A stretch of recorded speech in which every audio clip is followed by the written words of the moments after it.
What's going on, y'all? 75Junction, it's your boy Sherm. I'm here with a very special guest today. Today we got Teezy, aka TeezySoDope in the building. What's going on? How you feeling? Yes, I'm great, man. Thank you for having me. Happy to be here, man. Absolutely. Happy New Year to you. Thanks. Happy New Year to you too. Yeah, we starting the year off right. Actually, you're gonna be my first interview for the new year. Set the tone. There you go. Set the tone. I like that. You can set the tone. Absolutely. So for those who don't know, you can just introduce yourself. Tell us who you are, what you do. I am TeezySoDope, hip hop artist, songwriter, Hampton, Virginia. Born in Norfolk, but I'm Virginia for the most part. For sure.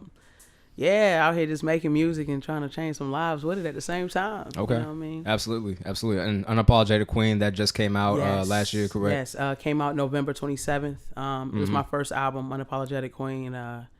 It's my baby. It's like, I was just telling my friends, like, it's probably my first project that I'm not tired of since the release. Like, I still listen to it as like a fan. So that's good. The response has been amazing from a bunch of the queens, a bunch of the kings, everybody. It's just been growing. I see the impact of it. I feel the impact of it more too.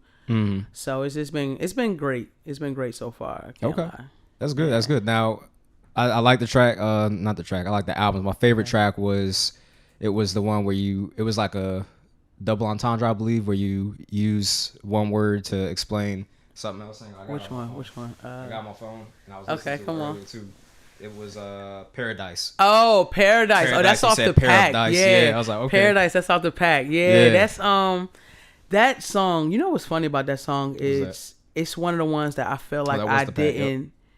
I still, it's not gonna say didn't because time is nothing. You know what I mean? But it's one of the songs I'm like, yo, later on I gotta like do a visual to that because it's one of my favorite songs, like for real, like personal favorite, like written wise. It was the whole song was a double entendre. So like, I think you're the first person aside from people who actually were there when I wrote it to actually say something about that. So salute to you for that. No, thank you. I appreciate it. I appreciate that. Hey. No, that track was dope. And thank you. You can spit too, man. That was dope. Thank you. Dope. No, absolutely. Now we live in a day and age where, female MCs are more accepted in the community, you know what I'm saying? Because like if you go back, 30 years or so when rap was first conceived, it was seldom when you would hear about a female MC, you know what I'm saying? And it was harder for them to get their foot in the door. Now that we're in this day and age and it's so accepted now, do you feel like it is A, oversaturated, and do you feel like it's B, easier now to kind of just get your name out there and get your feet wet in the rap industry? In all honesty, I feel like it's probably both. I do feel like it's easier to get out now. Like as long as you are making music, putting out content, making sure your content is supported by like dope visuals, your social presence, make sure your team is clean, you got everything shaking, you can get going. But also I do feel like it's oversaturated, not in a way of like women shouldn't get pushed, because I think we really do need that. Absolutely. But I do feel that it kind of become like a fad, like to push women, and instead of pushing the right women, they're just like, oh, it's a woman that does this, push her. And it's like, bro, you're missing out on like the quality. You know what I mean? And so it's like we need those numbers, but we need the quality in those numbers that are coming out. Like, so when it comes to like Rhapsody, I'm like, yes, like push her, like she's crazy.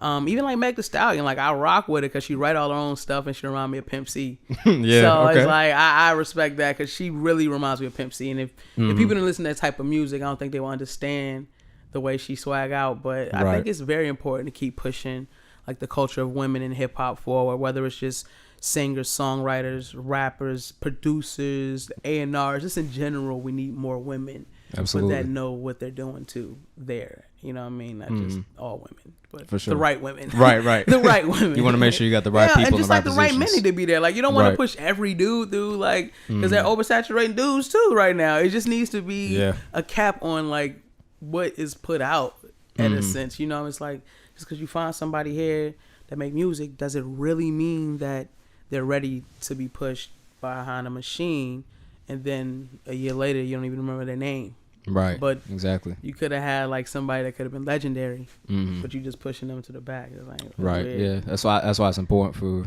people to get the right exposure and to get around the right people to put them in these positions to elevate themselves and elevate for the culture that way. Because if one person is put in the right place, that right person, that's going to help the culture elevate as a whole. You know what I'm saying? Exactly. Yeah, so everything's going to go up from there. Exactly. So let's talk a little bit about what got you inspired to do music and how long you've been doing it. Man, that's like a trick question. I mean, I guess like most people, you find your passion rather early and you take different routes to figure out if you want to stay there or go there for that matter. So the love for hip hop was always there. I mean, my mom stayed blasting like West Coast rap. My dad, he was a East Coast rapper, so it was like so you had Tupac and Biggie in the household. Exactly. Yeah. Like, you know, my mom over here like Dog Pound and like Corrupt and Pac, you know what I mean, all of that, NWA. Then my dad over here like Wu-Tang and Biggie and you know what I mean. So it's like the balance of hip hop was always there. So, you know, fast forwarding, Jay, Reasonable Doubt, that was kind of when it like locked into rap. Okay. Like I heard Reasonable Doubt, I was like 9, and I just was like, all right, I just want to start rapping. So I was just doing little stuff, but I was a ball player, so it was like, you know, the culture is in sports no matter what. Like you got to get right for the game. So it was always there, and they're high both school synonymous, and all that. But I was more so doing it at home. I wasn't pushing forward with it.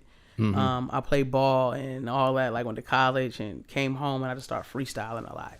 Boom, boom, boom, and then it became like Instagram loud and videos, and I was just like, all right, I'm gonna start rapping. So like, Teasy Tuesday started, like the 15 seconds.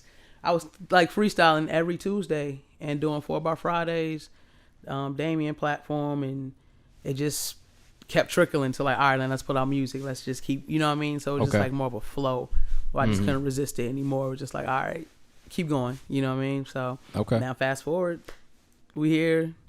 Dropping albums and projects and just trying to keep flourishing and absolutely, you know, building and all that. Absolutely. Well, you're making, you know, the right moves to go in the right direction. I appreciate you know that. No, absolutely. How old are you, if you don't mind me asking? 32. Yeah, 32. Okay, cool. I appreciate the question. No, back in the day, they used to like women didn't like it. I don't know why they say that for real. Because like nowadays, like, I mean, I can't assume why some women don't. But like when you take pride in yourself, I'm like, yo, no, please ask me. I get hyped when they called me at the store the other day.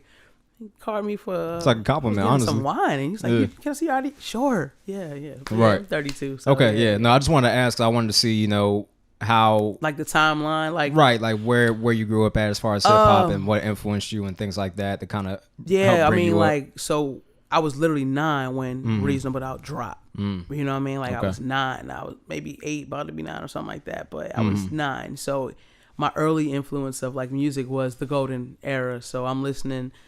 At 5 years old, my dad hipping me to like KRS-One and stuff like that. You know what I mean? Like The Bridge Is Over is probably the first hip hop song that made me go like, whoa.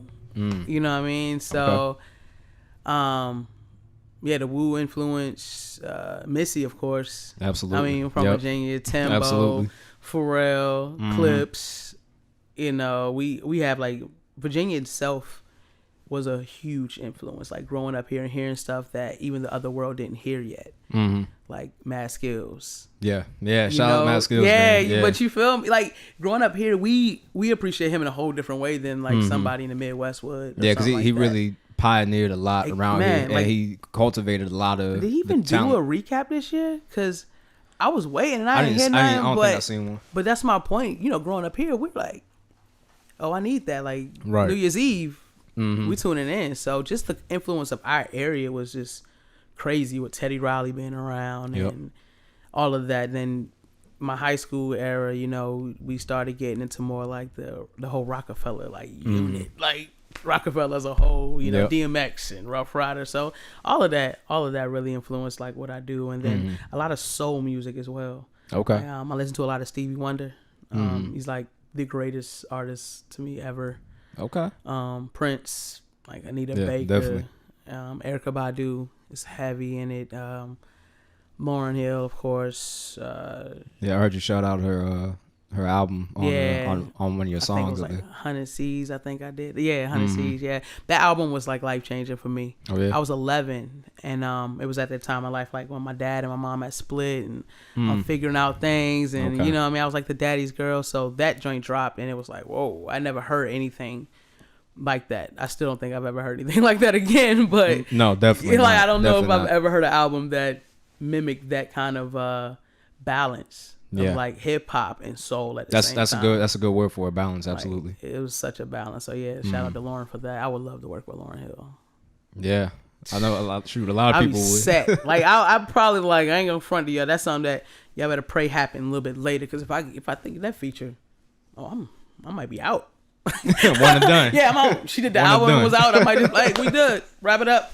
What's next? No, I feel that. Yeah. So I mean, speaking of iconic people that you want to do music, you've done music with Damian Lillard, which because you hit me up and you said, yeah, I got a song with Damian Lillard. I was like, what? I was like, let me see. Because I remember I was like some weirdness. No, I remember I heard Damian Lillard was doing, music, but I never like actually knew it was like serious like that. You know what I'm saying? Because you heard like, LeBron James, KD, they had their songs and stuff like that. But it was like kind of like a gag a little bit. But Damian Lillard's actually serious about it. Yeah, he's a rapper. Yeah. Like he's a rapper. Like Dame Dollar is a total different person from like Damian Lillard. But yeah, facts. That all came from Instagram. It started there. Like I said, I was doing the Teezy Tuesdays every Tuesday. I'm rapping online, and I was a fan. I'm a fan of Ball, and I like him. Like back when he was at Weber State, and so I followed him on Instagram, and then I saw he was doing 4 Bar Friday, like a platform he started just to drop 4 bars every Friday or whatever. At this point, I don't think anybody was doing like over beats or nothing. We were just like acapella, just just 4 bars or whatever. So I started doing that. Maybe around like the 4th week of them putting it out, and then by like the 8th week. I mean, I got my first win. And then after that, it just kind of like turned up. Like by the end of, I think it was like 2014, February, All-Star Weekend was in New Orleans. And he picked like 8 of us out of like a couple thousand of us and flew us down. Let us rap. Manny Fresh was the DJ. It was it was like crazy. Wow. And then like after that, you kind of expect like cool would happen, whatever. But me and him, we just kept rocking. I kept doing the platform. I didn't stop doing it. I've been literally doing that since 2014, 2013, something like that. That's crazy. And we just kept in contact. I just got back. Like that's when I was like, I'm going to DC. Yeah. He played the Wizards play. Yeah, I saw your picture with him. Yeah, so we got a record together. We got a couple more probably coming soon. I'll put that pressure on him. Like, man, I know you in season, but I need them before the playoffs. Right. Y'all did Rocky Road, right? Rocky Roads. Okay. That beat was done by Tragic of the Dope Dreamers. He from Hampton. Okay. Shout out to Tragic. And the other feature up there, Brookfield Deuce, that's Dame's cousin. He and I also just connected over music. And he's out in Cali, right? Yep, he's from Oakland. Yeah. Him and Dame got a single together that's pretty. It turned up like they got over 1 million views on YouTube. Okay. Drake Grant's a pretty dope record, but we just connected through music and just sent the records. They sent them back and laid them down. I already had the record on the pack. And so I was like, man, I could just use a remix. Like I always want to like, growing up in a time we talking about like remixes were everything. Like to really do where stay true to the record, but switch the record at the same time a bit. Right. So it was a pretty dope opportunity. I think I was grateful that he gave me a verse because he snapped. Like, I was like, dang. Yeah. People sleep. Hey, you woke up. If you heard the record, they woke up. So shout out to Dame for that one. Yeah, it was real. Okay, yeah, it's dope. Like it's like I said, I mean, it's not every day that you hear about somebody doing a song with a professional athlete. You know what I'm saying? Like, that's insane. That's phenomenal. I've been blessed. 2019 bought a lot for me, man. As far as like that, Knots. Shout out to Knots, infamous Knots. He has an album coming out this year, 2020, called The Future's Female. And I got a couple records up there. So that's been real cool as far as like transitioning into working like different levels. Right. Like, you know what I mean? It's different. It's completely different. Like I see the difference in creating for myself and then creating for like a project with somebody else and all that kind of stuff. So it's humbling, but it kind of push you a little bit. Like put that pressure on you. Like, all right, you got to knock it out. You got to make sure it's tight. And yeah, it's been dope. So when it comes to making a track for yourself or when it comes to doing a feature, what do you feel like is the most impactful? Because obviously you want to make sure that your stuff sounds good, but you also want to make sure that you snap on their project too. That way you can help, one, elevate them, but two, get your name out there even more. Because when people hear that, they're like, oh, damn, that verse is crazy, so. For self, I think I use the ability to hold on to my stuff before I release it more. When I'm working with other people, I stick to timelines. Like if I say I'm gonna have a record to you by this date, I'm gonna have a record to you by this date. But with myself, I don't really pressure the timelines. It's like and I don't know if it's like my mind is already there with it, but it's kind of like I already know what to do. As far as if I'm working for me, I'm like, I don't have a timeline with this one. I hit it how I want, whatever, boom. But when I'm working with other people, my mind is already ready to move and be ready to knock it out within that timeline that's there. So I do try to give my best on everything. Like I don't think it's necessarily like I give my best to someone else or to myself. But I have a natural competition with myself just to be better like every time. Like I want to be better by the line, let alone the song. Like I try to get better by the line, by the verse. I want the second verse to be better than the first verse. So naturally, I think if I just did 3 records for me, but then somebody come along and I need 3 records over here, you're going to get the best of me at that time because that's what I'm doing at that time. Try to transcend who you were yesterday as far as when it comes to content or anything. Okay. Daily, man. I feel like music is, it's only fun to, like, we all going to have fun. We're going to want those bops. We're going to want all that. But I feel like it's a balance and you need stuff to hold on to. Yep. And I feel completely comfortable with being that person that can give you something to hold on to. I'm going to give you some bops and some vibes. But overall, I try to just give relatable feelings, just relatability. Because at the end of the day, that's all we want to know is like you can listen to something to get through something, to get past something or whatever. So I try to make sure that I honestly give what I'm going through daily.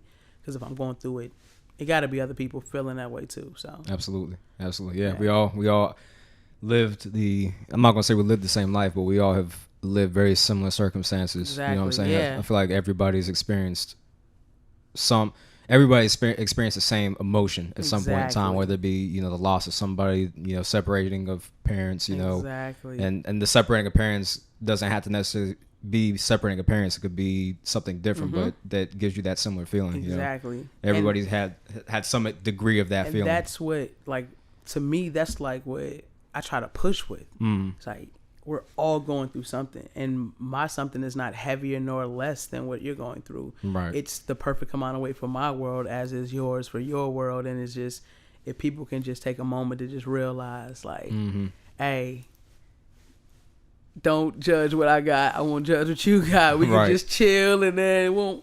Everything comes together better. So I like to think that like my music is the type of vibe that can show you that, like, can show you vulnerability, but confidence at the same time. Like living in like the duality of it all, because that's what, honestly, like that's what my biggest lesson of like 2019 was duality. Like there's gonna be some hard things that happen.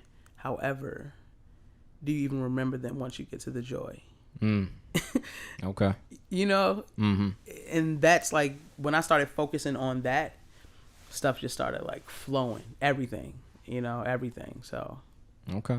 Yeah. Nice. Now, speaking of music, what do you have coming down the pipeline as far as projects? Now, I know you just released the album. Right. So how long are you looking at to wait to release a new project, and have you already started working on that? I am locked and loaded.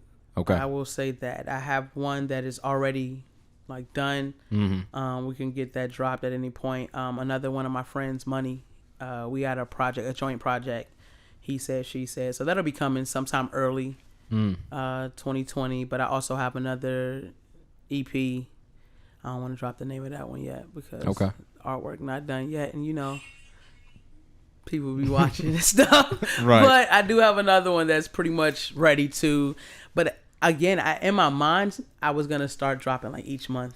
But my album started like, it's like I see the numbers going up and the impact each week. I'm not seeing it kind of die down yet. So I don't want to do too much too fast. Right. You don't want to oversaturate people. So I'm right now I'm focused on just kind of getting some visuals out for the album. It's a few of them that are already ready and treated, and we're going to just get shooting soon and just keep booking shows. I did a show in December. I'm about to get them running again. Just kind of like let this album breathe a little bit because it's getting a lot of traction and a lot of people are like reaching out to me, and I'm kind of seeing like features, maybe some remixes, just kind of like let this one breathe for a little bit, but I am like locked and loaded. So nice.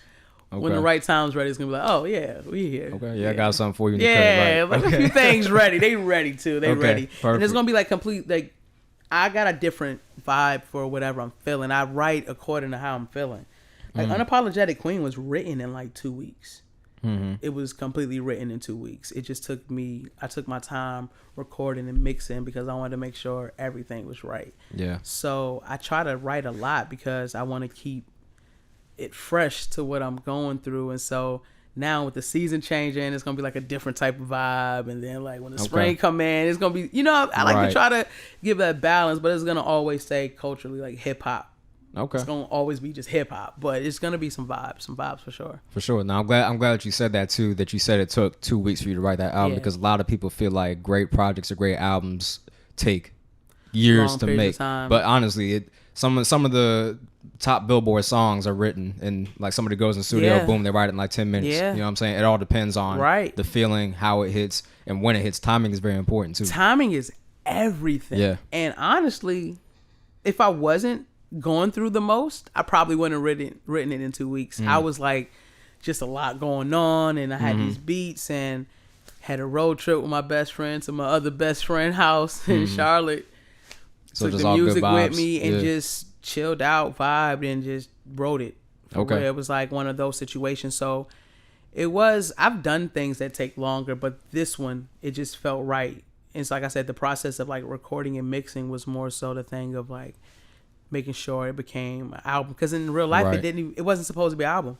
It was supposed to be like maybe 5 or 6 songs just to introduce more, boom, boom. But then the records just kept flowing and flowing, and I'm writing, and then we 10 got songs to later. cut off. And then it got to that point like, all right, I don't want to do the whole like, I love long albums, but I feel like in our society right now, we consume differently. Absolutely. And you made the right choice making it. Yeah, I want to make like, it's 10 records, it's an album, 32 minutes. You can get dressed to it. You can drive to work to it. You go. It's just consumable. And then also I get the people that are like, oh, I'm so mad. It's 32 minutes. I had to listen to it 3 times. Thank you. It's streamable.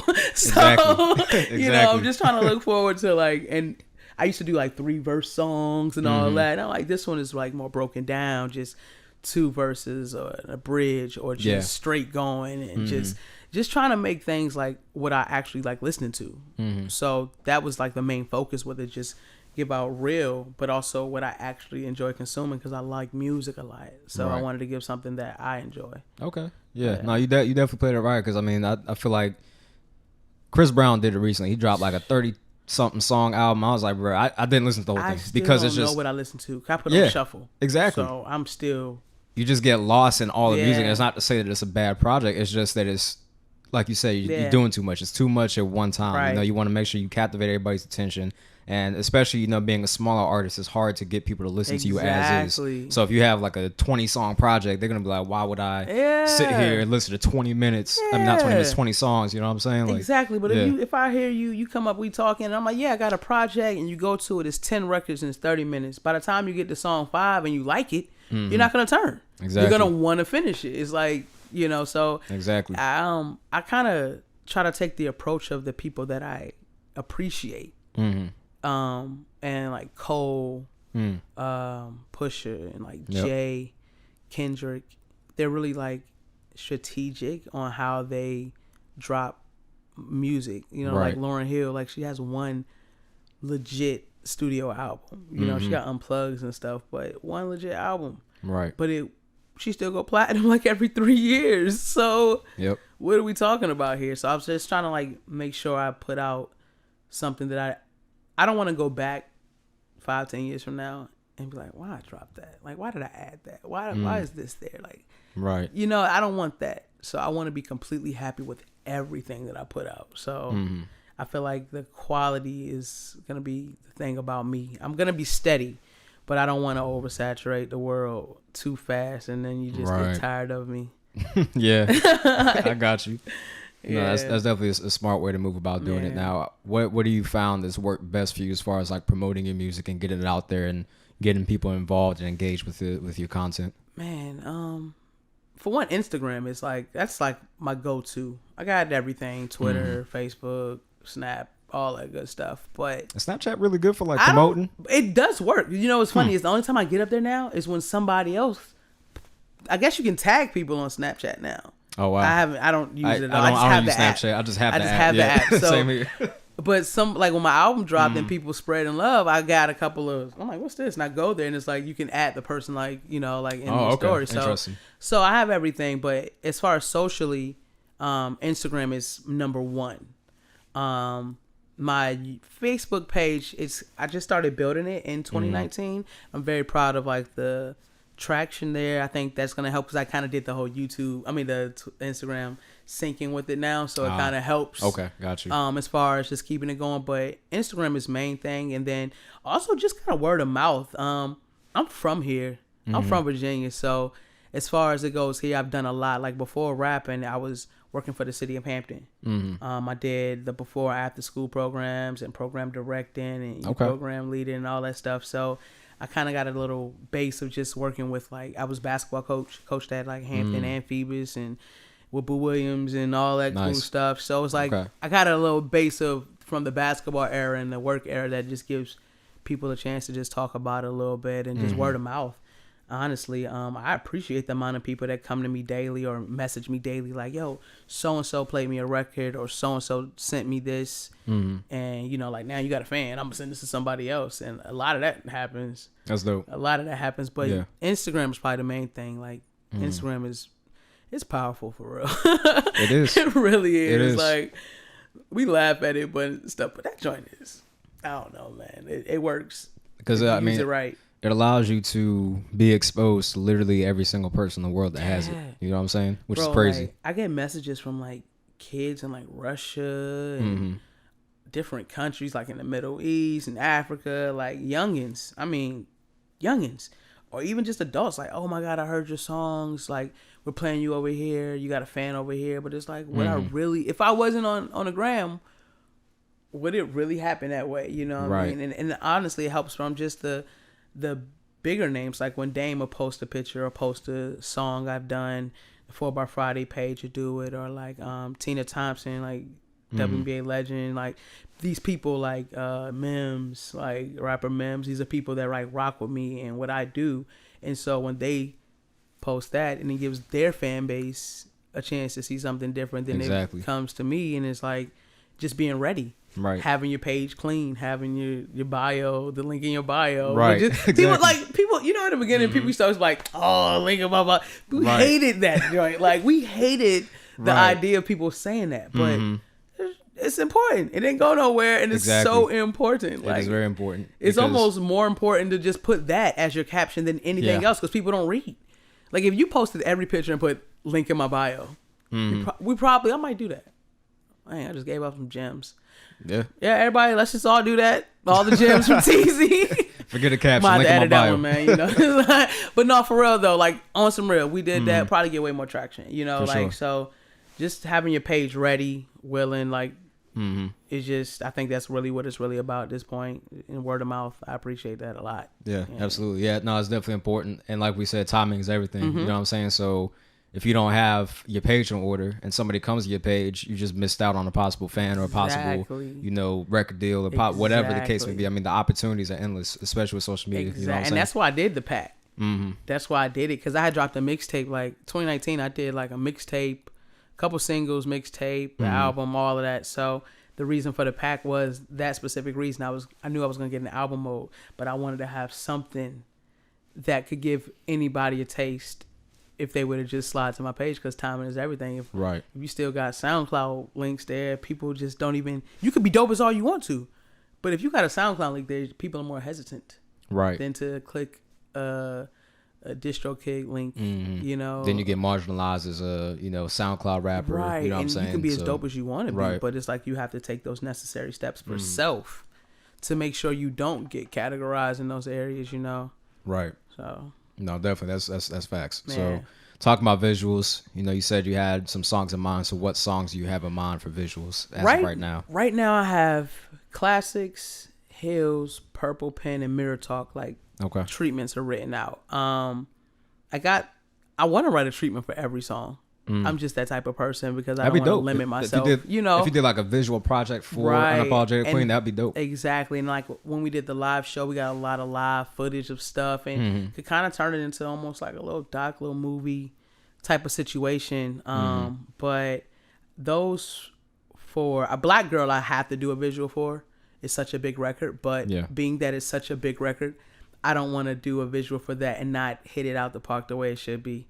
So I'm kind of holding off on that one to try to see some budgets and try to see what I can really get going for that one, because I feel like it has to be the biggest visual that I've probably ever done just yet. You know, like that song, I wrote it to get on like Black Girls Rock. Like it was the purpose for me. I heard the beat and I'm like, I need that record. I always wanted to perform in that kind of atmosphere, but I didn't want to perform there with just a song.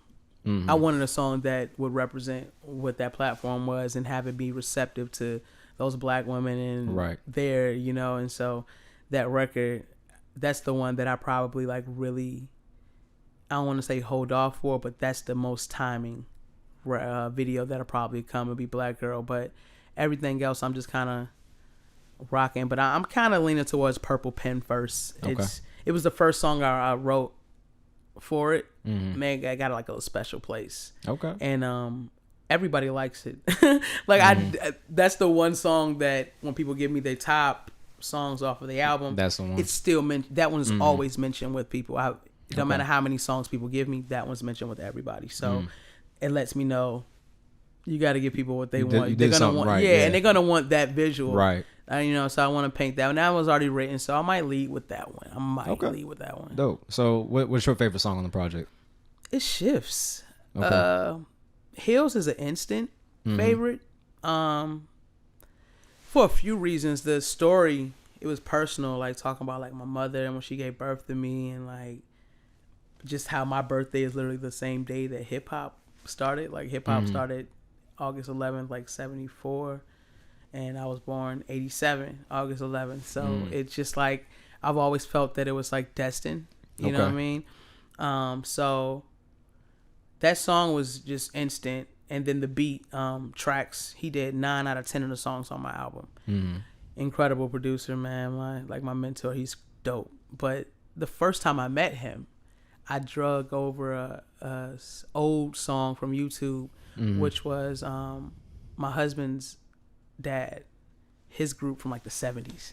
They had a record and we played. It was like the first time I met him. And then so that was the last song that was recorded. I came in the studio to start doing mixing and he played that beat. And I was like, oh, no, I got to do this one. So Hills is like off rip, like my baby, but Purple Pen is really important too. But I feel like they all shift sometime. Like I've been bumping classics a lot. Depends on how you feel, what your mood is. And all of them are kind of different. They don't, the content is, you know, togetherness, but the records and the energy within them, because like Love Fiend is dope. Like it's like the perfect like date night song, I swear. Like that's what all the dudes be hitting me up about. They're like, man, I can listen to hip hop, you know, with my girl with this one, because it's like it's smooth enough, but it's like it's not, you know, right. Dudes ain't just listening to soul R&B the whole time with us, so it's cool. Yeah, so it's like a few of them. Nice. Yeah. Okay. Now, as far as visuals are concerned, do you have a videographer or a team that you're eyeballing right now to work with? I typically work with Jesus Captures. Juan is that's my guy. He's done every visual I've done in Virginia. He's done it. And he does all my footage for everything. But we are working on building more of a unit with it, because I want to elevate my videos and I don't want to work him tirelessly, because we got to take all these different angles and you know, so it's a process making a music video. Just spoke with Daddy and I. Daddy is crazy. Him and Jesus, they work a lot together already. So we all kind of just sat down and they listened to the projects, and we're kind of in the midst now of figuring out how we're gonna do things. So it's looking like those two, but I'm definitely open to work with people, because I try to keep everything at the crib. Right. Like not long as you just from Virginia, but I try to start at home first, because that's the one thing I feel like our area doesn't have enough of. I mean, every record that I have online streaming right now is a Virginia producer. Nice.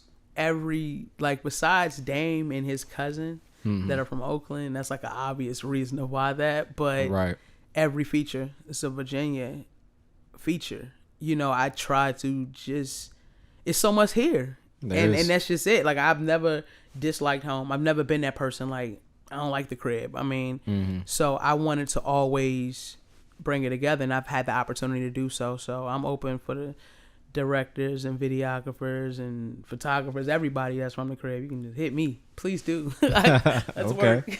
Dope. But I'm still on a new artist budget.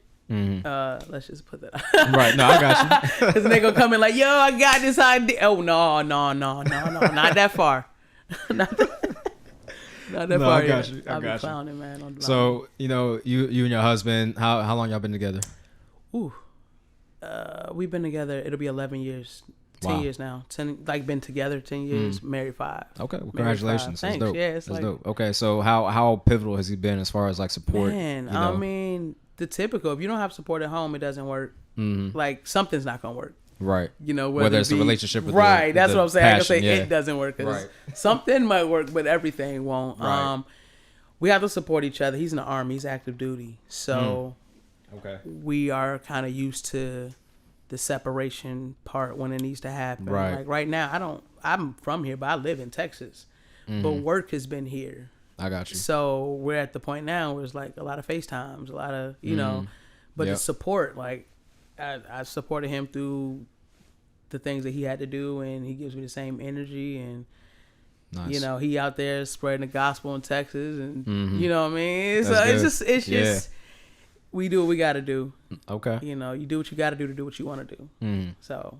Absolutely, that's dope. Yeah, that's super dope. It works. It's different sometimes, but right. It's part of the game. I mean, I don't think that anybody in the industry or entertainment or anybody that travels with their life gets to be with the person that they are with every day. Absolutely. So I mean, regardless whether it's through the military or once you get on, it's always honestly, gonna be travel. That's kind of when the spike happened for me. His last deployment, like I came home, I came here. Instead of staying out there, I came here and I locked in. Yep. And I stayed busy, and it made his deployment go by quicker, but it also, I got a lot done. Yeah. Like, for real, it was like a mixtape, EP, and an album. Nice. Before he even got home.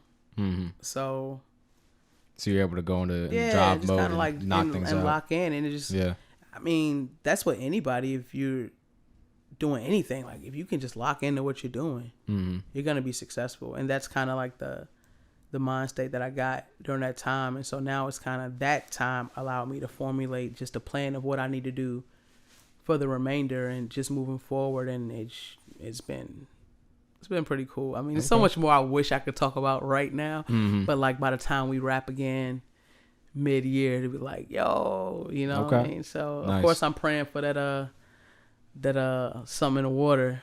Yeah. That'd be huge. I'm praying for that, because I love performing. That's my thing. So I'm just like, I know y'all watching because this is a dope podcast. So appreciate that. They see you. I hope you out there too, man, with the live feed. I'm trying to. You know what I'm saying? I'm working my thing now to try and get media pass and get out there and get some stuff recorded, because that'd be huge. Yeah. Because I mean, and I know somebody had to have seen. You know what I'm saying? Like I've had plenty of people up here that are plugged in with people. Yeah. Like Pusha T, so on and so forth. So I know that they've seen my stuff. It's just a matter of just keeping that consistency and keeping it going. Like sometimes you just got to be seen, and divine stuff happens. Absolutely. You just gotta just trust your gut and know where to go. And most of the time, it just works out that way. Yeah. But just be ready. I know you're gonna be ready, because you got that'd be dope to have posted up on the beach, man. For sure. That'd be clean, man. They just snatching them off the stage with it. You know what I mean? Yeah. So I just keep my head down. You know what I'm saying? And just keep grinding and just keep producing content. Keep you got it, building bro. Connections and stuff. I mean, I know you got to do a lot of talking about the guests, but I could not speak on what you got here. I mean, just the aesthetic, the content, the way you engage is just dope. It's completely dope. So salute you. Like, we need this. Yeah, we need especially this. Virginia, because I noticed that there's obviously platforms out here in Virginia. Right. I'm not saying that I'm the only platform out here that is doing interviews and putting people on, but I didn't see any that were, and no knocks to nobody, I didn't see any that was like premium quality, that was taking the time to do the research, to sit down and do the interviews, to have actually engaging interviews with people. You know what I'm saying? So I wanted to create a platform where we could show what is going on in Virginia, what Virginia has to offer, from not just musicians. I do painters, I do photographers, videographers, athletes, whatever the case may be. business owners. I try to. You picked the right name, like just that 75 Junction, like it's just and it's that was on a whim too. That was crazy. Hey, but it always works that way. No facts. That's how I did my album, like Unapologetic Queen. It was something I said a lot within like freestyles. I would always just lock it out there, like just, and then it was just like album. So yeah, but what you doing here is it's needed. Yeah. That's the thing. Like we don't in our area, we don't show enough unity. We don't show enough togetherness. We do not show it.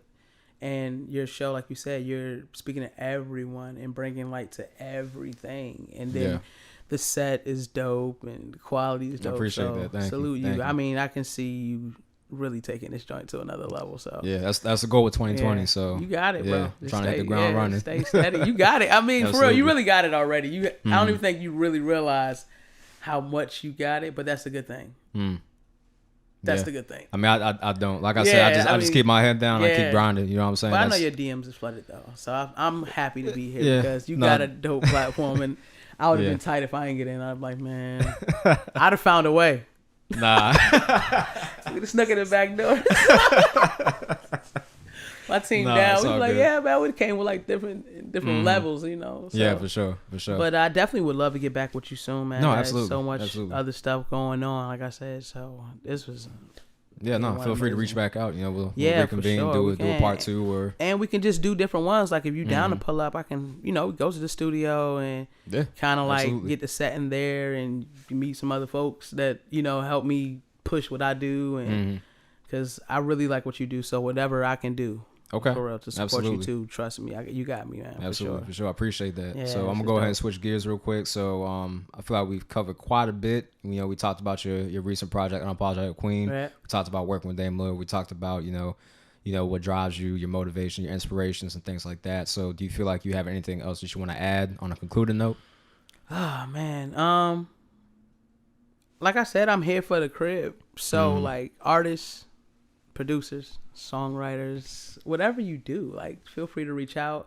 I do a lot of songwriting. I think that's probably one of the things that if you don't know, you would know. If you know me and you talk to me, you know that. But different genres, whether it's R&B, more rap, whatever, I'm here, so just know that Teezy is available, and as long as the content is dope, we can get to it. But just expect a lot in 2020. 2019 was like a warm-up, but it's like halftime right now. Gotta bring the new decade in, right? New energy, new decade. It's like, it's just the year Teezy. That's what I've been claiming. So just expect a lot of content, steady content, and elevation with everything that I do.